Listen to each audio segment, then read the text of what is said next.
പ്രിയ പ്രേക്ഷകർക്ക് നല്ല നമസ്കാരം. ഇന്ന് നമ്മൾ ആയില്യം നക്ഷത്രത്തെ കുറിച്ച് പറയുന്നു. ആയില്യം നക്ഷത്രം എല്ലാവർക്കും അറിയാവുന്ന ഒരു നക്ഷത്രമാണ്. ആയില്യം എന്ന് വെച്ചാൽ സർപ്പവുമായിട്ട്, പാമ്പുമായി ബന്ധപ്പെട്ട എല്ലാ കാര്യങ്ങളും ആയില്യവുമായിട്ട് ബന്ധപ്പെട്ടാണ് വരുന്നത്. അതിന് പുരാണത്തിന് കഥകളുണ്ട്. അപ്പോ ആയില്യം നക്ഷത്രത്തിന്റെ കഥ തുടങ്ങുന്നത് തന്നെ കുദ്രു, വിനീത, രണ്ട് സഹോദരിമാരാണ്. ഈ സഹോദരിമാർക്ക് ഓരോ മുട്ട അവരുടെ പിതാവ് കശ്യപ് പ്രജാപതി കൊടുത്തു. അതില് കുദ്രു തന്റെ മുട്ട വിരിയാൻ കാത്തിരുന്നില്ല, പൊട്ടിച്ചു കളഞ്ഞു. അതിൽ നിന്ന് വരുണനുണ്ടായി. വരുണൻ അർദ്ധ ഉടലായിട്ടാണ് പിറന്നത്. അവൻ സൂര്യന്റെ നേരാളിയായി പോയി. പക്ഷെ കുദ്രു കാത്തിരുന്ന് തന്റെ മുട്ട വിരിയിച്ചു. മുട്ട വിരിയിച്ചപ്പോൾ അതിൽ നിന്ന് നാഗങ്ങൾ, സർപ്പങ്ങൾ പ്രത്യക്ഷപ്പെട്ടു എന്നാണ് പുരാണം. ഈ കുദ്രുവിന്റെ കൊടുത്ത മുട്ട വിരിഞ്ഞ് നാഗങ്ങൾ ഉണ്ടായത് ആയില്യം നാളിലാണെന്നാണ് പറയുന്നത്. ആണ് ആയില്യത്തിന്റെ പ്രത്യേകത. ആയില്യം നാള് അവിടെ തുടങ്ങി സർപ്പവുമായി ബന്ധപ്പെട്ട് ഉള്ള എല്ലാ കാര്യങ്ങളും ആയില്യം വന്നു ചേർന്നു. അപ്പൊ ആയില്യത്തിനെ സംബന്ധിച്ചിടത്തോളം ഉള്ള കഥ അവിടെ ആരംഭിക്കുകയാണ്. ആയില്യം നക്ഷത്രക്കാരെ സംബന്ധിച്ചിടത്തോളം ഒരുപാട് കാര്യങ്ങൾ സാധാരണഗതിയിൽ നമ്മുടെ നാട്ടിൽ പറഞ്ഞു കേട്ടു. ആയില്യം നക്ഷത്രക്കാരെ എവിടെയെങ്കിലും ഉണ്ടെങ്കിൽ അവർക്ക് അവരുടെ കണ്ണേറ് കിട്ടാതിരിക്കാൻ, അവരുടെ കണ്ണിൽ നിന്ന് വിദ്യുത് പ്രവാഹം ഉണ്ടാകും. അപ്പൊ അത് ഇല്ലാതിരിക്കാനായിട്ട് സാധാരണ മുള വച്ചു പിടിപ്പിക്കും അയൽവക്കത്ത്. ഇതിപ്പോ മുള വച്ചു പിടിപ്പിക്കാനൊന്നും നിവൃത്തിയില്ല. കാരണം 5 സെന്റിലും 3 സെന്റിലുമാണ് വീട്. മുള വച്ചു പിടിപ്പിച്ചാൽ അയൽവക്കക്കാരന്റെ കയ്യും വെച്ചവരുടെ പുറമായിട്ട് മാറും. അപ്പൊ അതുകൊണ്ട് മുളയൊന്നും വെച്ചു പിടിപ്പിക്കാൻ ഇപ്പൊ സാധ്യമല്ല. ഇതൊക്കെ പഴയ കഥകളാണ്. കണ്ണേറ് കിട്ടാതിരിക്കാനും ഇവരുടെ ദൃഷ്ടി പതിക്കാതിരിക്കാനും ഇങ്ങനെയൊക്കെ ചെയ്തിരുന്നതായ ഒരു കാലം പണ്ടുണ്ടായിരുന്നു എന്ന് പറയുന്നു. ഇപ്പൊ നടപടിയില്ല. കാരണം മനുഷ്യന് ജനവാസയോഗ്യമായ സ്ഥലങ്ങൾ തന്നെ ഇല്ലാതിരിക്കുമ്പോൾ മുള വെച്ച് പിടിപ്പിക്കുന്നത് എങ്ങനെയാണ്? സാധ്യമല്ലാത്ത കാര്യമാണ്. അപ്പോ ആയില്യം നക്ഷത്രത്തിലേക്ക് തന്നെ നമുക്ക് വരാം. ഈ നക്ഷത്രം പ്രധാനമായിട്ട് നമ്മൾ പറയുമ്പോൾ പഞ്ചാംഗത്തിൽ ഇതിന്റെ ഫലങ്ങളെല്ലാം പറഞ്ഞിട്ടുണ്ട്. ഇത് ഒരു അസുര നക്ഷത്രമാണിത്. അസുരഗണത്തിൽപ്പെട്ട നക്ഷത്രമാണ്. ഇതിന്റെ മൃഗം കരിമ്പൂച്ചയാണ്. വൃക്ഷം നാഗമാണ്. അതിലെ യോനി പുരുഷയോനിയാണ്. പക്ഷി ശകോരമാണ്. ഭൂതം ജലമാണ്. ദേവത ഇതിന്റെ ദേവത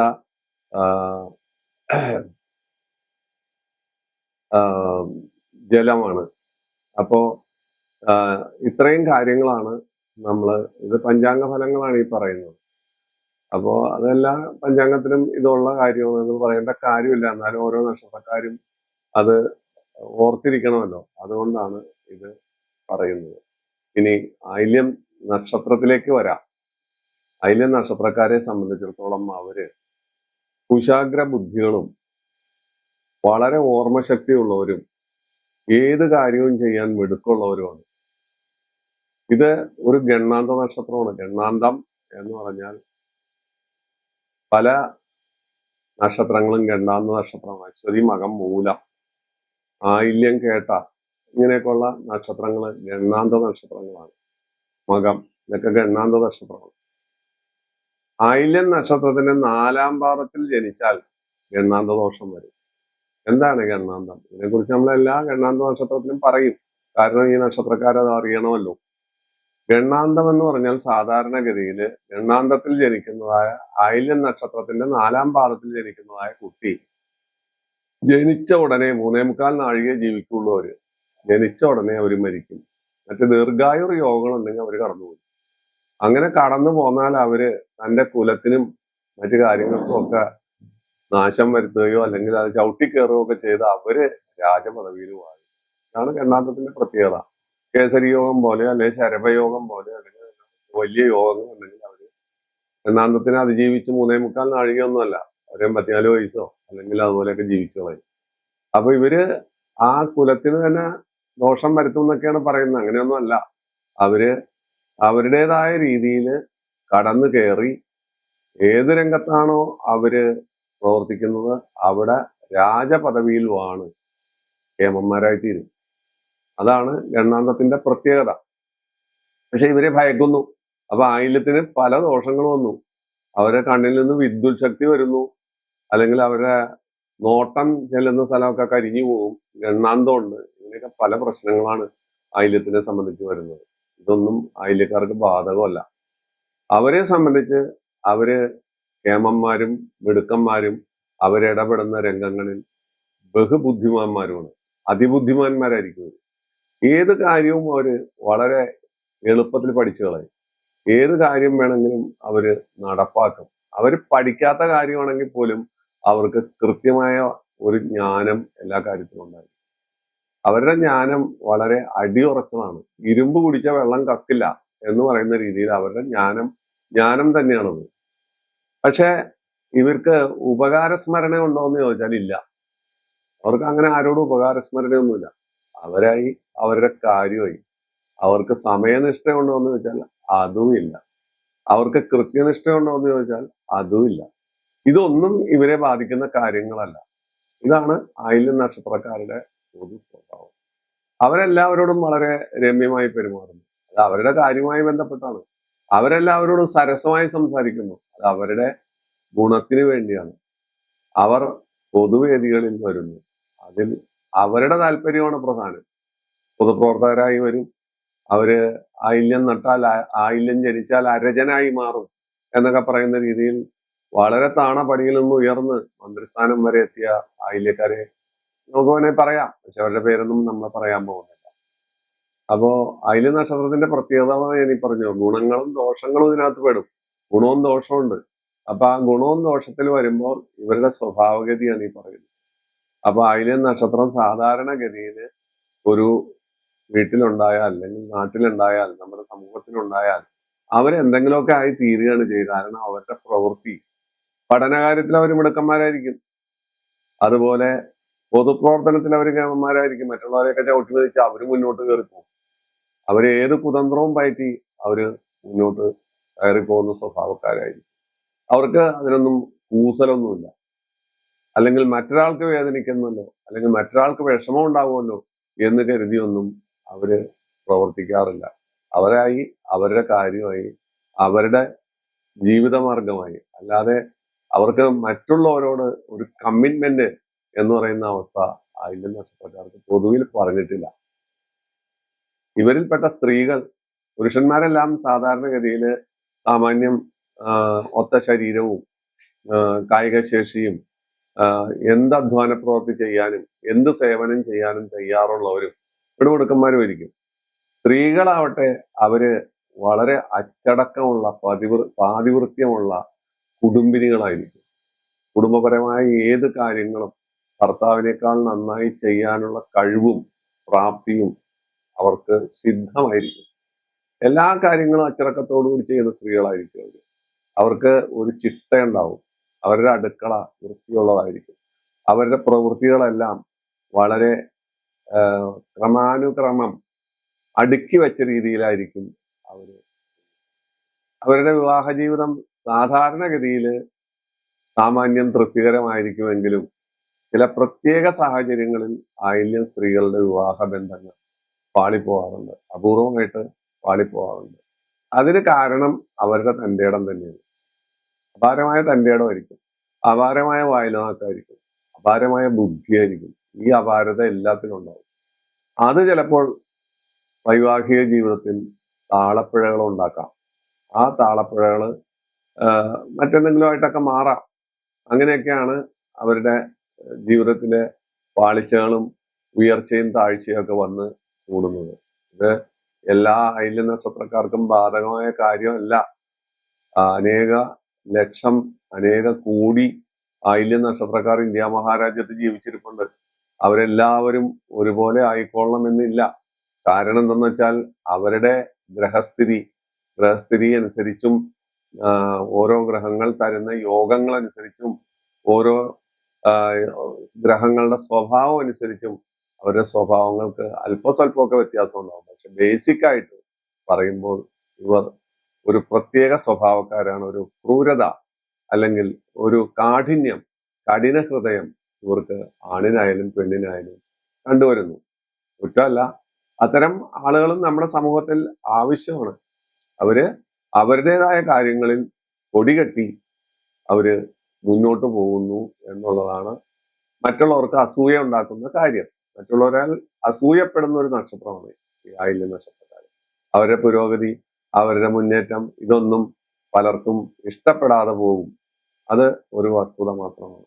പക്ഷെ ഇവര് ബുദ്ധിമാന്മാരും മിടുക്കന്മാരും യോഗ്യന്മാരും യോഗ്യതകളും അതുപോലെ സന്തതി സൗഭാഗ്യമുള്ളവരും ആ സന്തതികളെ വേണ്ട രീതിയിൽ വളർത്തുന്നതും അവരുടെ വിദ്യാകാര്യങ്ങളിലും മറ്റു കാര്യങ്ങളെല്ലാം മാതാവായാലും പിതാവായാലും രണ്ടു തരത്തിലായാലും ആണായാലും പെണ്ണായാലും അക്കാര്യങ്ങളിലെല്ലാം വളരെ ശ്രദ്ധാലുക്കളായും ഇരിക്കുന്ന ഒരു നക്ഷത്രക്കാരാണ് ആയില്യം നക്ഷത്രക്കാർ. അപ്പൊ ആയില്യം നക്ഷത്രത്തെ കുറിച്ച് പറഞ്ഞപ്പോൾ തന്നെ ഞാൻ പറഞ്ഞത് സർപ്പവുമായിട്ട് ബന്ധപ്പെട്ട കാര്യമാണെന്നുള്ളതാണ്. ഈ സർപ്പവുമായിട്ട് ബന്ധപ്പെടുന്ന കാര്യത്തിൽ ഇനിയും കഥകൾ വരുന്നുണ്ട്. കഥ പറയുകയാണെങ്കിൽ കഥകൾ തന്നെ പറഞ്ഞ് ഈ എപ്പിസോഡ് തീർക്കേണ്ടി വരും. അത് ഞാൻ തുനിയുന്നില്ല. കാരണം എന്താണെന്ന് വെച്ചാൽ ഈ സർപ്പം എന്ന് പറയുന്ന വസ്തുത പരശുരാമന്റെ കാലത്ത് ഇവിടെ ഉണ്ട്. അപ്പോ പണ്ട് യുധിഷ്ഠിരൻ ഭരണം ഒഴിഞ്ഞ സമയത്ത് പരീക്ഷിത്ത് രാജാവ് ഭരണഭാരം ഏറ്റു. അദ്ദേഹം കാട്ടിൽ നായാട്ടിനോ മറ്റോ പോണ സമയത്ത് ശമകൻ എന്ന് പറയുന്ന ഒരു മുനി തപസ്സിരിപ്പുണ്ടായിരുന്നു. ആ ശമകന്റെ അടുത്ത് ചെന്നിട്ട് പരീക്ഷിത്ത് രാജാവ് കുറെ ചോദ്യം ചോദിച്ചു. ഒന്നും മിണ്ടിയില്ല. അയാൾ ഒന്നും മിണ്ടിയില്ല. അങ്ങനെ പരീക്ഷിത്ത് രാജാവ് ഒരു കോലുകൊണ്ട് അയാളുടെ കഴുത്തിലേക്ക് ഒരു ചത്ത പാമ്പിനെ എടുത്ത് ഇട്ട് കടന്നുപോയി. അപ്പോൾ ഈ മുനി കണ്ണു തുറന്ന് ശപിച്ചു, ഇത് നിന്നെ തക്ഷകം കൊത്തി മരിക്കട്ടെ എന്നാണ് ശപിച്ചത്. സംഭവം അതുപോലെ തന്നെ സംഭവിച്ചു. തക്ഷകൻ അവസരം പാർത്തിരുന്ന് പരീക്ഷിത്ത് മഹാരാജാവിനെ വധിച്ചു. അതിന് പ്രതികാരമായിട്ട് പരീക്ഷത്തിന്റെ മകൻ ജനമേജയൻ സർപ്പസത്രം എന്ന് പറഞ്ഞാൽ ഉഗ്രമന്ത്രങ്ങൾ ഹോമിച്ച് ഉഗ്രമന്ത്രങ്ങൾ ജപിച്ച് ഓരോ പാമ്പുകളെയും ഓരോ സർപ്പങ്ങളെയും അവിടെ വരുത്തി അതിൽ ഹോമിക്കുകയാണ് സർപ്പസത്രത്തിൽ. കളിച്ച് കൊത്തി മുറത്തി കയറി കൊത്താനായപ്പോൾ എന്ന് വെച്ചാൽ ശിവന്റെ കണ്ഠാഭരണമാണ് വാസുകിയെ വരെ അവിടെ വരുത്താനായിട്ടാണ് പോണത്. വാസുകിക്ക് പോലും നിലനിൽപ്പില്ലാതായി ജനമേജയന്റെ ഈ സർപ്പസത്രത്തിലെ ആ ശക്തി കൊണ്ട്. അങ്ങനെ ഇരിക്കെ ഇത് വല്ലാത്തൊരു അവസ്ഥയിലേക്ക് എത്തി. കളിക്കുന്നത് തീനോടാണ്, കളിക്കുന്നത് ശിവനോടാണ്. അപ്പോ സംഭവം വളരെ ഗൗരവതരമായി. ഇവരുടെ ഈ കുദ്രുവിന്റെയും വിനീതയുടെയും ഒരു ആങ്ങളയുണ്ട്. അയാളുടെ പേര് അസ്തിക മുനി എന്നാണ്. അസ്തിക മുനി ഈ സർപ്പങ്ങളുടെ എല്ലാം വലിയ സുഹൃത്താണ്. ഇവരുടെ ദയനീയാവസ്ഥ കണ്ടപ്പോൾ അസ്തിക മുനി കയറി ഇടപെട്ടു. ജനമേജയന്റെ അടുത്ത് എന്ന് പറഞ്ഞു, ദയവായി ഈ പരിപാടി നിർത്തണം. എന്ത് തെറ്റ് ചെയ്താലും ഞാൻ അതിന് സമാധാനം ചെയ്യാം. സർപ്പസത്രം നിർത്തണം. കാരണം ഇനി വരാനിരിക്കുന്നത് വാസുകിയാണ്. വാസുകിയെ എങ്ങാൻ ഇവിടെ കൊണ്ടുവന്നു വല്ലതും ചെയ്താൽ പിന്നെ ലോകം ഉണ്ടാവില്ല. ശിവൻ മൂന്നാം കണ്ണു തുറക്കും. തന്റെ കണ്ഠാഭരണമാണത്.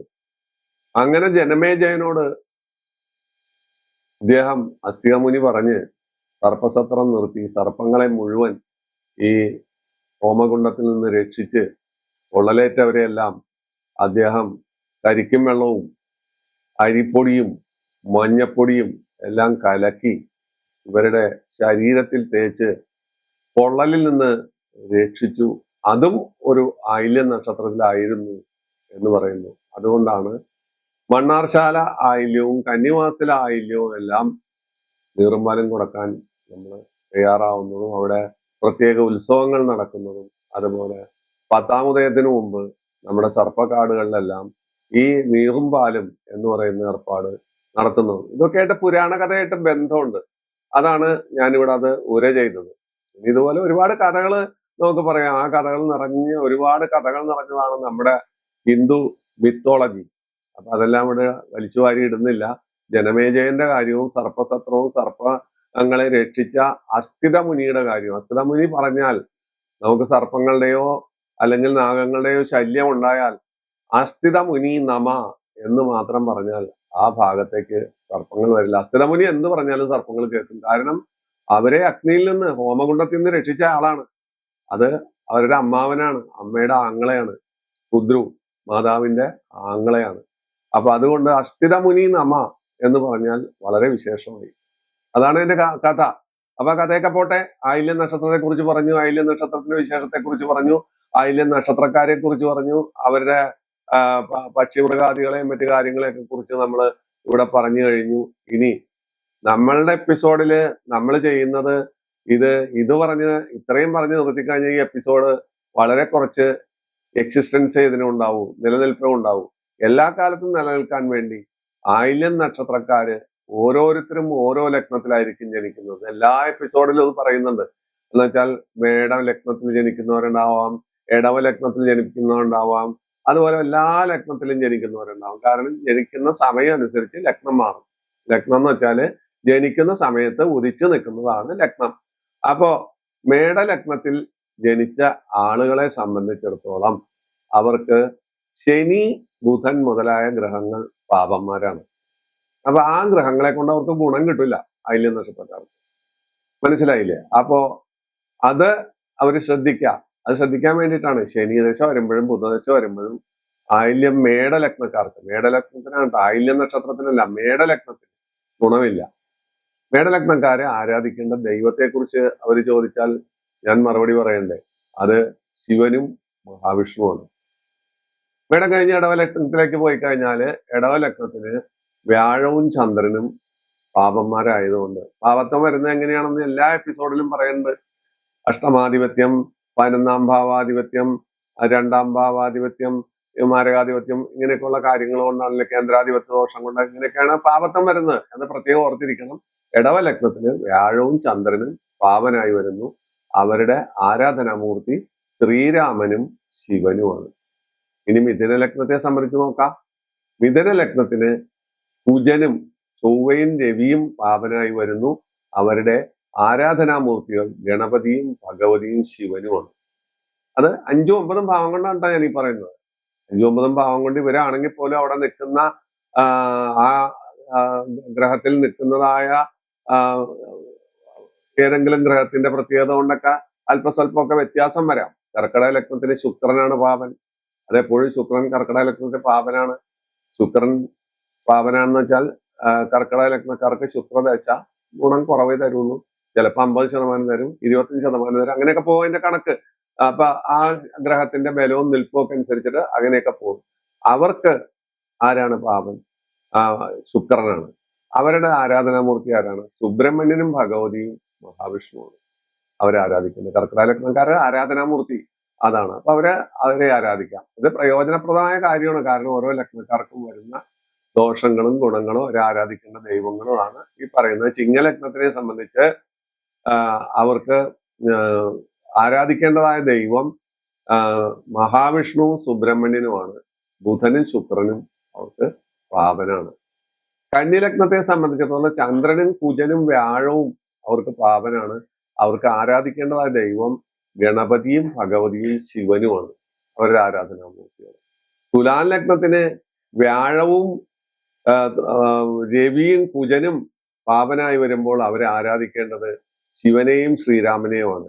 വൃശ്ചിക ലഗ്നത്തിനാകട്ടെ ബുധനും കുജനും ശുക്രനും പാവനാവുന്നു.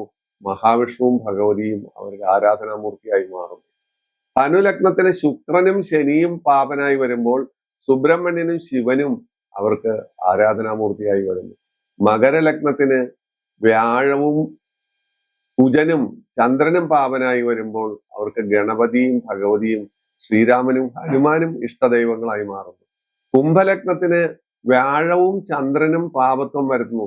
ആയില്യം നക്ഷത്രത്തിന്റെ കാര്യമാണ് പറയുന്നത്. കുംഭലഗ്നത്തിന് വ്യാഴവും ചന്ദ്രനും പാപത്വം വരുന്നു. ശ്രീരാമനും ഹനുമാനും ഗണപതിയും ഭഗവതിയും അവരെ തുണയ്ക്കാനെത്തും. അവരുടെ ഇഷ്ടദൈവമായിട്ട് വരും. മീനലഗ്നത്തെ സംബന്ധിച്ച് ശനിയും ശുക്രനും രവിയും ബുധനും പാവനാണ്. അവർക്ക് ഭഗവതിയും സുബ്രഹ്മണ്യനും ഇഷ്ടദൈവമായി വരുന്നു. ഇത് പറഞ്ഞത് എന്തിനെന്ന് വെച്ചാൽ ഓരോരുത്തരും ഈ എപ്പിസോഡുകൾ കാണുമ്പോൾ സ്ഥിരമായി വിളിച്ചു ചോദിക്കും, ഞങ്ങൾ ആരാധിക്കുന്ന ദൈവം എന്താണ്?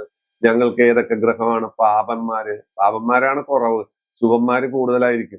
അപ്പോ മറ്റ് ഗ്രഹങ്ങൾ, ഇപ്പൊ ഓരോ ഗ്രഹങ്ങൾക്കും പാപത്വം ആർക്കാണോ അതൊഴിച്ചുള്ള ഗ്രഹങ്ങൾ അവർക്ക് ഗുണം തരും. ഇതാണ് ഇതിന്റെ യജ്ഞ ചുരുക്കം. അപ്പോ ആയില്യം നക്ഷത്രത്തെ കുറിച്ച് നമ്മൾ വളരെ ചെറിയ തോതിൽ പറഞ്ഞു. ആയില്യം നക്ഷത്രത്തിന്റെ കാര്യങ്ങളും അവരുടെ പ്രത്യേകതകളും പറഞ്ഞു, ഗണ്ണാന്ത ദോഷം പറഞ്ഞു, ആരാധിക്കേണ്ട ദൈവങ്ങളും ഓരോ ലഗ്നത്തിന് വരുന്ന പാളിച്ചകളും നമ്മൾ പറഞ്ഞു. ഈ എപ്പിസോഡ് ഇത്രയും പറഞ്ഞ് നിങ്ങൾക്ക് വേണ്ടി സവിനയം സമർപ്പിക്കുന്നു.